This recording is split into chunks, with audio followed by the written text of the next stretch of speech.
Hey everybody, it's actually filming on Thanksgiving. I'm going to do a video on recommended ammunition, hollow points, semi-jacketed hollow points, which weight grain for 2-inch, 3-inch, and even we'll talk a little bit about 4-inch barreled revolvers for CCW carry, personal protection, home defense. Some of the better ballistic testers out there to look at, and I'm really a ballistics nerd. Look at all my ballistics videos, and I've actually gone back and found old Winchester official data. I've gone back and gotten the Rio Vista LE, the HST, and the Gold Dot data. I've gotten the critical defense, critical duty data from Hornady. So look at all my ballistics video. And so now we're going to do one just for you revolver guys out there. I just filmed a wire revolver and went over each of these on the table. So I'll go down a second and then I'll give you a little bit of closer look, but you'll want to look at that. So the difference between the 2-inch barreled 38 and even a 38 plus P in a 3-inch barrel, though this is a 357 Magnum, is very, very different. A 3-inch barrel gives you ballistics really close to a 4-inch, maybe like 7% less or so, depending on the round. I have data charts, a short video, and with FBI official data and some stuff that wasn't even out there from good, reliable sources on some of the famous rounds. But going from a 2-inch to a 3-inch, if you can, if depending on how you carry, is very different. And a 4-inch, obviously, in 38 is quite a different when you're talking 2-inch snubs or even shorter barreled, J frames, 1/7/8 inch, 1/5/8 inch, or whatever, those kind of itty bitty barrels. So we got a Colt Detective Special. We got a Smith & Wesson Model 12 lightweight. This is an aluminum frame, both six shot, 2-inch snubs. The brand new Rossi RP63 3-inch 6-shot 357 Magnum. The Taurus 6.92 multi-caliber 38 357 swap to cylinder 9mm 3-inch barrel 7-shot, and the special Talo edition 7-shot 3-inch 357 Magnum Ruger GP100. My first revolver I got. So we're going to look at the different rounds, you guys. Here's some on a speed strip, and then we'll talk revolver reload methods. Here's some typical, FMJ ball stuff. This is not for carry. That's for training. Here's a mixture of some semi-wad cutters, like here. So some semi-wad cutters, see the smaller ones, and the more flat fronts on the full wad cutters. That's some old school debatable before some good hollow points, semi-jacketed hollow points were out there. These could even bounce off a skull. Read Jim Cirillo's book, Tales of the Stakeout Squad by Paul Kirshner. Really good. A full wad cutter would always do a little bit more tissue crush, tearing of the tissue, because it's pushing it to the side in that microseconds of a temporary crush cavity. You'll get a little bit more, and on animals as well. With a full wad cutter, that's better than the semi-wad cutter. Isn't going to be that much better than this. The full wad cutter's got a better chance of piercing that thick, heavy skull, especially like some shots, maybe that weren't perfectly centered in the tee box, than like a ball, or God, even worse, stop carrying round nose lead. Throughout police history, round nose lead absolutely sucked. You got a whole bunch of, I hit the guy here, it came out here, we thought he was dead, he reanimated 10 minutes later, because it skimmed around and then exited or stuck under the skin of just on the head alone, let alone that horrible itty bitty 1.78 or so cubic inches of tissue crust, which is nothing compared to a good hollow point, especially in the 2-inch barrels. Even 357 Magnum 2-inch barrels, you're not going to find loads that perform all that well. And then the loads that do perform that well in a 357 2-inch versus a 3-inch, it's just so much recoil and muzzle blast with a full power load, especially in those lighter like J-frame 340s or whatever. Like, no, you're not going to use, nobody, even really skilled shooters with good recoil control, are going to load with 4-bore 357 and most 2-inch snubs. So keep that in mind. Could it be done in Ruger SP1 101, 2 1/4, and then it's actually a lot more ballistic stability in 2 1/4 than in a 1 7/8. It really starting to burn the powder and pick up the speed. So let's show then what would be up next in tech. I've got a 38 point of impact video with these two rare snubs you should look up. Here's some generic, they're a little bit different. I don't know which is which. Some generic Remington plus P. There's 101.25, 101.58. I don't know if you know. Let me know in the comments down below. I do know I have like good boxes of UMC that I did point of impact checks with these snubs. It's okay. It would be decent-ish, but it's not going to get a whole lot of expansion, right? It basically just kind of deforms and mushrooms out only a little bit. The expansion isn't very good, but that is cheap ammo. Paul Harrell used to say that was in his like 637, I think, and his 4-inch Model 15, which of course in 4-inch 38s can do a whole lot better. And then eventually you went a critical defense 110 plus P, which expands great. But guess what? Look at my point of impact video. Most people don't ever bother to test their carry ammo. It's going to hit low, even at like 7 yards, but go out to like 12. Go out to 15. What if it was an outlier shot even past that? It's going to hit way, way, way low. And depending on your foreground and background, that could also change things depending on where you, work, live, go about your day, and all that kind of thing. So keep that in mind. I don't have the best ammo in 38 Special. Here is from Zeta 6. This is the K Clip. I haven't played with it much to know if it really interferes with the grips or not.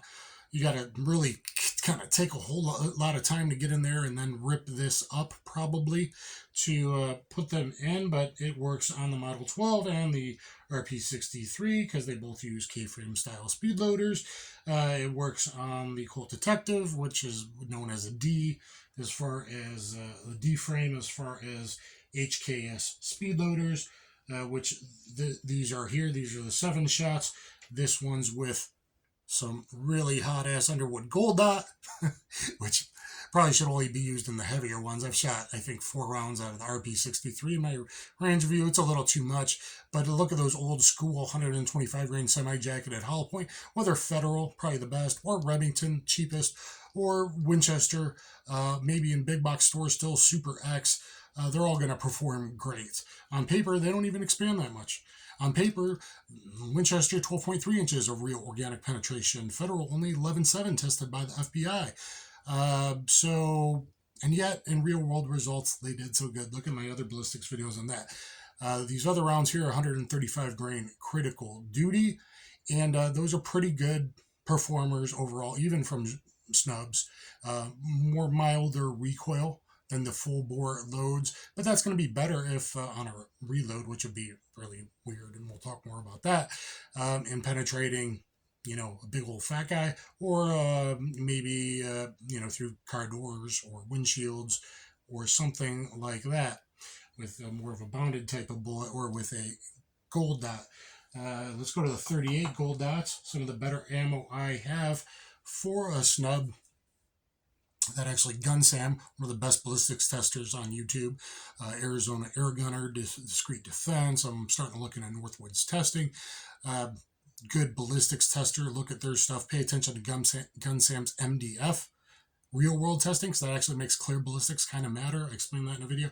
But these are some 38 gold dots. I've got some 38 standard pressure gold dots. Do you think those are going to actually expand? Maybe from a 4-inch.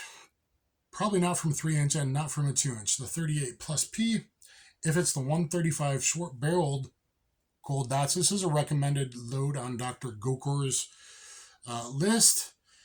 So, and Chicago, New York PD, they all authorize this. That's what you had to carry in your snubs. It probably does pretty good. Did it always expand, especially through like real heavy clothing and puffy coats and hoodies and all that, multiple layers? I don't know. I'd like to hear more from maybe some law enforcement officers that know, but that's one of the better rounds. I'd actually, nowadays, if I was really carrying these all the time, I would probably buy some better ammo. So, Let's talk that. Let me get a sip here. Filming too many videos in one day. And 38 special snubs, guys, and you're going to get better performance out of all these loads I'm going to talk about in 3 and 4 inch barrels. Again, a big jump up from 2 to 3 inch. The 110 plus P critical defense. Excellent round. Awesomely reliable expansion because of the much lighter weight, higher velocity. But again, check it. In most snubs, where 38 special was invented to go with this old stuff, and 158 grain loads is where the sights are set. Okay, you know, you got non-adjustable sights. You're going to want to paint some orange on the front of those bad boys. The bigger revolvers have a wider trench or the K-frame, better, quicker sight acquisition than like a J-frame. They're easier to shoot than the J-frame. You need the J-frame 5-shot is the most popular. But now you get Taurus 856, and even get a good one, you get a good one. And that's the same exact size, fits in the same holsters. I'll probably do another video on holsters. But anyway, the 110 is going to hit way, way, way too low out of snubs like this, or J-frames or whatever. Okay? Not all the time, though.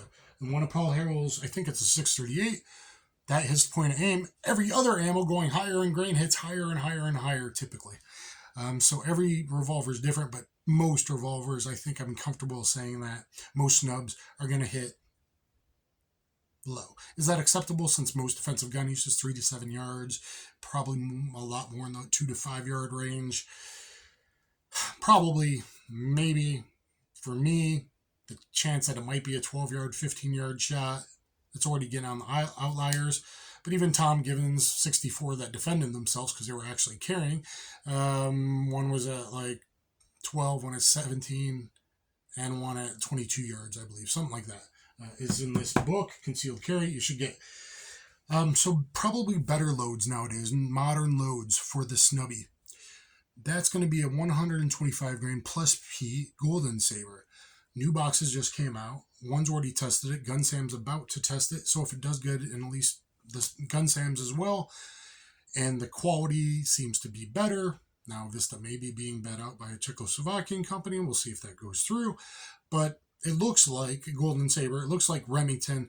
The quality is now better than early C1984 a few years ago. You know, that whole thing that happened. And then Remington was going bankrupt, and Gun Sam had some loose, not crimped bullets. And then I had one inverted primer as well, and stuff like that. So the quality's probably there, and the terminal ballistics, the performance expansion look really, really good in the Remington 125 plus P Golden Saber. One more, 2 more guys, give me a good on that. I'm going to say that's a probably great load to get. Perhaps even more interesting, you remember the old Hydra Shocks? And FBI got the performance they wanted out of a snub by taking that 147 Hydra Shock, a 9mm bullet, and then putting it at plus P plus velocities just for law enforcement, just for the FBI, way back in like 89, which I have the real data on. Well, nowadays, a lot of Hydra Shocks failed to expand good through, heavy clothing. But now they got 130 plus P Hydra Shock deep. I don't have any. I am talking to High up at Vista that me and my friends that are YouTubers, maybe we can start testing that bad boy and get it out there. That looks amazing.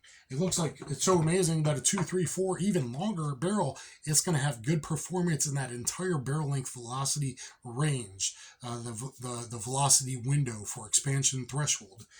So 130 plus P deep is probably going to do really, really good. Occasionally it might not expand from a stub, but just overall, that's probably a really good load. The 130 plus P Ranger, PDX1, any of the Winchester 130 plus P loads, those look really good. I have the official data on the Ranger 130 plus P, I think it was, which I've given in another video or two. That's really good. So 158. 158. Oh, it's a lead hollow point. We talked about some wad cutters. We didn't talk about a lead wad cutter hollow points. We didn't talk about those yet. Well, in the old days, they had some good rounds. The regular ones you'll buy nowadays, are made with harder lead, and they will get absolutely zero expansion from. The only way for a 158 is if you pay for expensive buffalo bore or Underwood 158 grain lead semi wad cutter hollow point. Still soft, very soft lead. Now that means someone trying to run you over with a car, you ain't gonna do shit to that windshield, and it's gonna go off and whatever, right? Through the steel, even from a really thin car door, yeah, so that might be something to consider. But those loads will do real good for personal defense. Even the non-plus P is like the old plus P FBI Chicago load, or NYPD FBI Chicago load. Louisiana, I think, as well.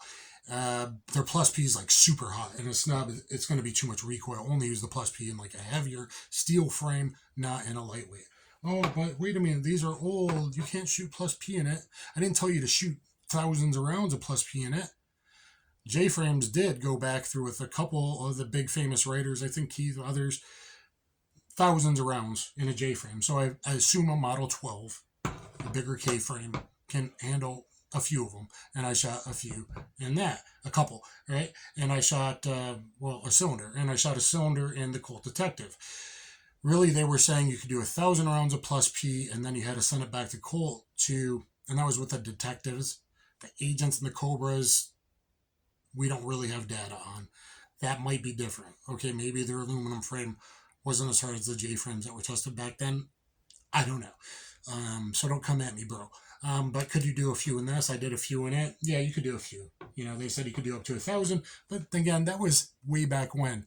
Plus P nowadays is the same as standard pressure back then. It changed in, I think, the late 70s with SAMI pressure, PSI.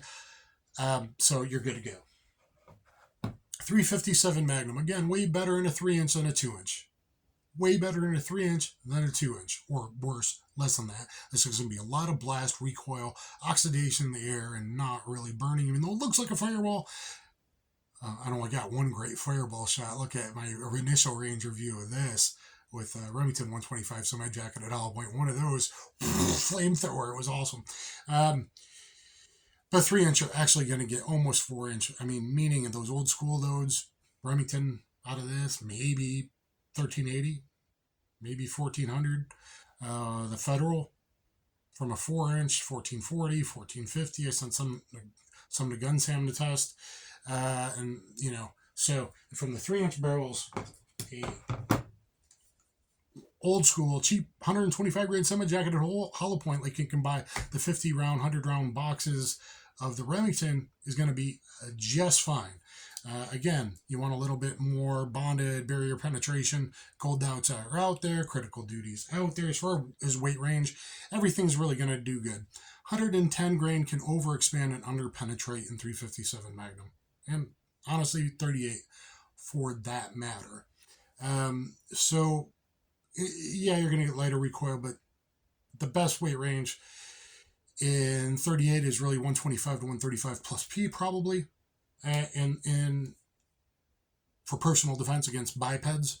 And in 357 Magnum, you're going to empty. They've been checked and already been in a video.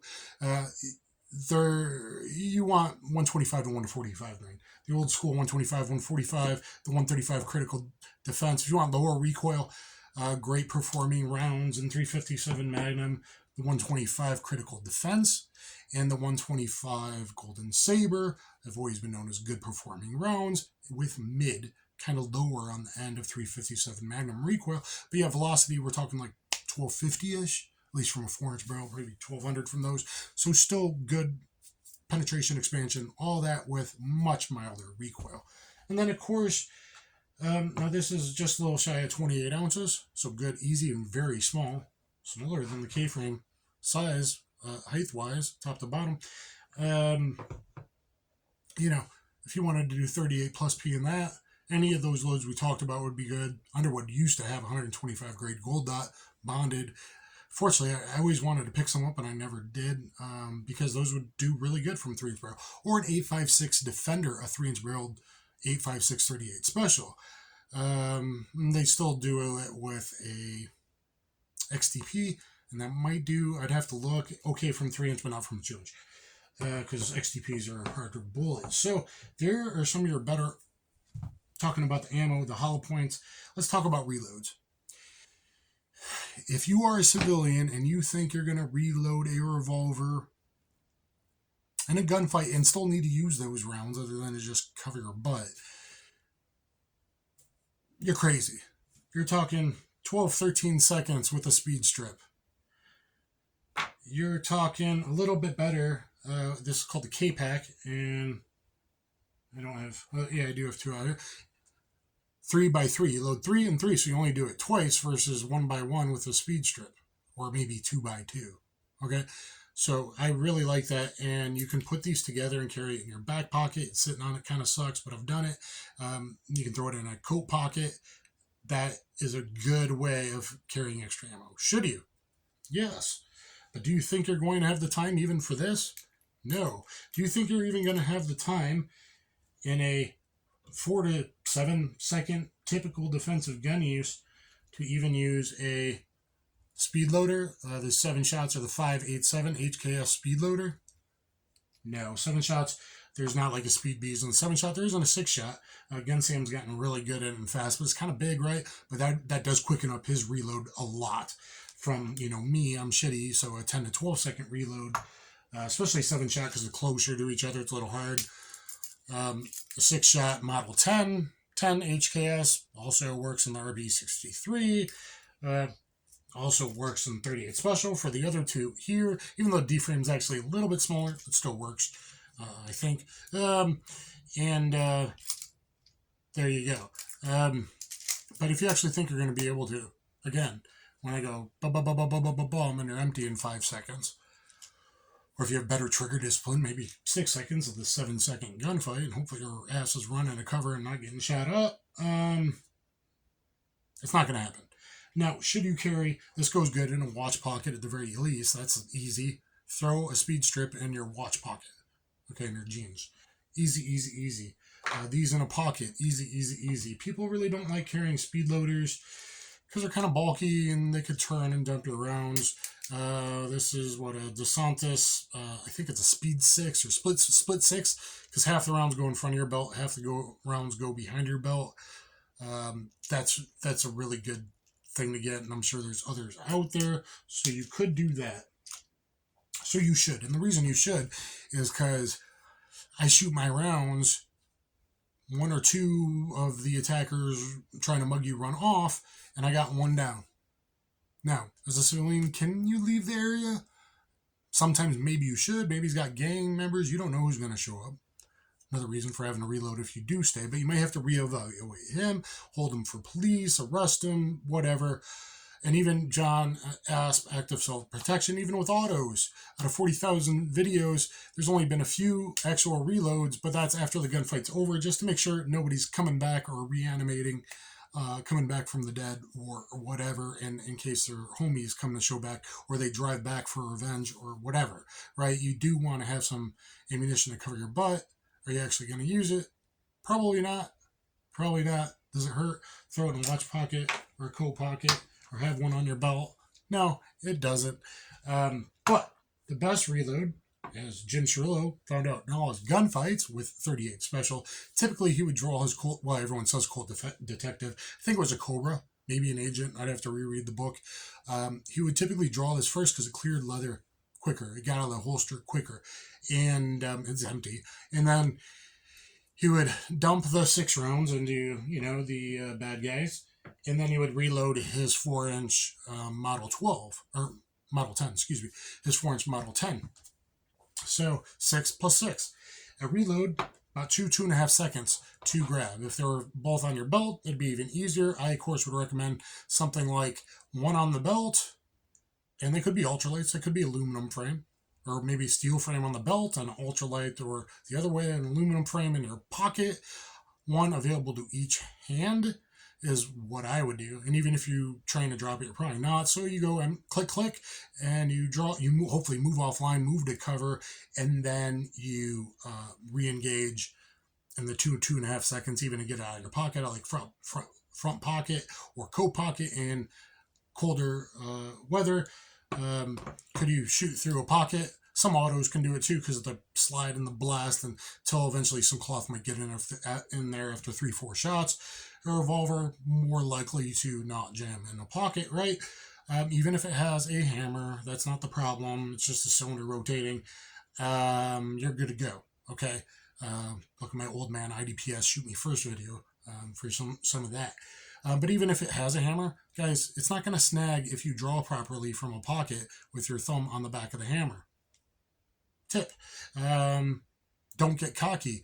If you get a revolver, you carry a revolver, don't be shooting all your friggin' rounds training cocking in single action when you shouldn't be cocking in a defensive gun use, except for a rare like outlier 50-yard plus defensive gun use coming to the rescue of a law enforcement officer like that Python in Texas. I think it's 68 yards or something like that. You don't want to get cocky, and you don't cock it and threaten somebody. This isn't the fucking movies, okay? Practice in double action and get good at it. It's hard to master the double action revolver trigger pull, but it is certainly possible. If you're a shooter that only shoots with a tip, learn to shoot everything in revolvers with the distal joint hinge. Sorry, Masayo, I gotta go back. What do you call it? The distal joint, I think. So in here for better leverage, empty. All of them have been checked and already in the video. I pull that, and you get better leverage. And then you shoot everything, even 1911 single leg, whatever, that way, and that's what I've done. It'll become a way better shot after training with revolvers. But the New York reload is the best way to go, which would be like 2 snubs, or you could do 2 big ones, 1 on each hip to have counterbalance. That might actually help your back. Carry a vest, a jacket, there's a cover garment. Or pretty easy, something like this, 27 ounce, 3 inch, 6-shot magnums. Oh shit, get to cover, move your wife, get offline, get behind a car, draw your something like this, like an 8 Taurus 856 from your offside front pocket. You're holding this, and now I'm covering, and you re-engage if you need to, and you don't if they already freaking ran off. Or one ran off and one's down. You got more bullets already to go. Honey, call the cops, and, hold that guy there. Make him throw away the gun. Hopefully he already dropped it, and, let him desanguinate as, EMT and ambulance. Or no, you don't have to do that. But most states, if you're a trained EMT paramedic, lawyer, I better check myself, not lawyer, doctor. That might change things in certain states because boy, laws are freaking weird. But anyway, it would protect you and be able to stay safe as long as he wasn't still holding the gun or getting back up with the knife, etc. Boom.